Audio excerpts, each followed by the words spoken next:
በስመ አብ ወወልድ ወመንፈስ ቅዱስ አሐዱ አምላክ አሜን። ታሪክ እትጥፍእ ወዲ ጎይታና ኢየሱስ ክርስቶስ ብምስላ ካብ ዝመሃሮ ትምህርቲ ክልተ ደቂ ዝነበሮ ሃፍታም ሰብኣይ ነበረ። እቲ ንእሽቶ ከዓ ነቡ ኣቦይ ካብዚ ጥሪት እቲ ዝብፅሓኒ ግደይ ሃበኒ ይበሎ። ነቲ ገንዘቡ ከዓ መቐሎ። ኣቦኡ ግና ምስኡ ክነብር ደለየ። እቲ ወዲ ግና ናይ ኣቦኡ ምኽሪ ኣይሰምዐን። ድሓር ኣቦኡ እቲ ዝግብኦ ሂቡ ኣፋነዎ። ሽዑ ንሱ ነቲ ኣቦኡ ዝሃቦ ገንዘብ ሒዙ ናብ ርሑቕ ሃገር ከደ። ኣብኡ ድማ ነቲ ጥሪቱ ብቕለትን ዕዳንን ዘረዎ። ዘለዎ ዘበለ ምስ ወደአ ኣብታ ሃገር ብርቱዕ ጥሜት ኮነ። ንሱ ከዓ ክስእን ጀመረ። ሓላዊ ሓሰማ ኮይኑ ክሰርሕ ተቖፅረ። እናጓሰየ እንከሎ ብጥሜት ምኽኣሲ ኢሉ ተረፍ ናይተን ሓሰማ ክበልዕ ተመነየ። ዝህቦ ግና ኣይረኸበን። ሽዑ ናብ ልቡ ተመሊሱ በለ እንጌራ ዝተርፎም ጉዛኣት ኣቦይ ክንደዮም፣ ኣነ ግና ኣብዚ ብጥሜት ሞት ኣለኹ።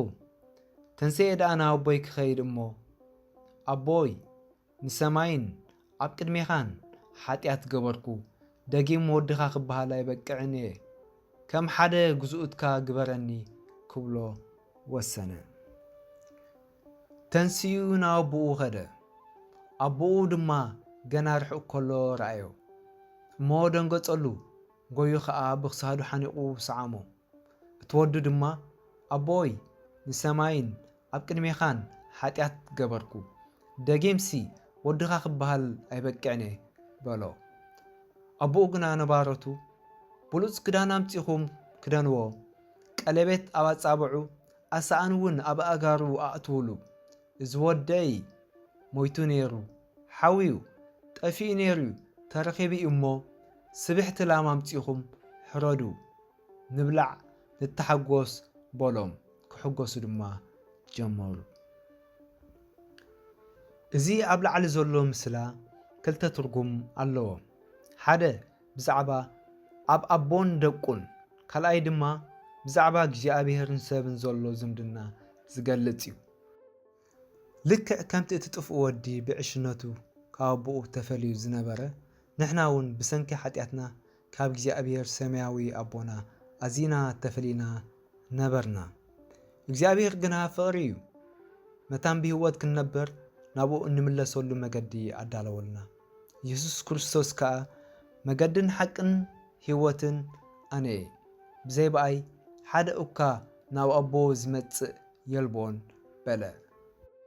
ከምኡ እውን ከምቲ ጥፉእ ወዲ ካብቲ ዝነበሮ ናብ ኣቦኡ ምስ ተመልሰ ብህይወት ዝነበረ፣ ንሕና እውን በቲ ናይ ኢየሱስ ክርስቶስ መገዲ ካብ ሓጢኣትና ናብ ኣምላኽ እንተተመሊስና ብህይወት ክንነብር ኢና። ጎይታና መድሓኒና ኢየሱስ ክርስቶስ እንታን ኣበርን ዘይብሉ ክነሱ ምእንተ ሓጢኣትና ኣብ መስቀል ሞተ። ተቐብረ ከዓ ሳልሰይቲ መዓልቲ እውን ተንሰ። ኣብ ልዕሊ ሞት ሓይሊ ከም ዘለዎ የርእየና። ካብ ሓጢኣትና ብምንስሕናን ብኢየሱስ ክርስቶስ ብምእማንናን ብምምላስናን ምሉእ ሕድገት ሓጢኣት ንረክብ። ስለዚ ናብ ኣምላኽ ክትምለስን ሕብረት ክህልወካ ትደሊ ዶ? እንድሕር ፈቃደኛ ኮንካ እዚ ስዕብ ጸሎት ብሓባር ንጸልይ።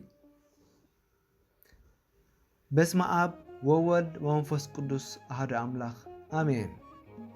እግዚአብሔር ኣቦይ ከምቲ እቲ ጥፉእ ወዲ ካብ ኣቦኡ ርሒቑ ዝነበረ፣ ኣነ እውን ካባኻ ጠፊአ እየ። ሕጂ ድማ ናባኻ ይምለስ ኣለኹ። በደለይን ሓጢኣተይን ኩሉ ምሕረት ግበረለይ። ብደም መድሓኒ ዓለም ሕፀበኒ። ሓጢኣተይ ስለ ዝሓደግካለይ፣ ውሉድካ ክኸውን መሰል ስለ ዝሃብካኒ ድማ የመስግነካ። ኣሜን።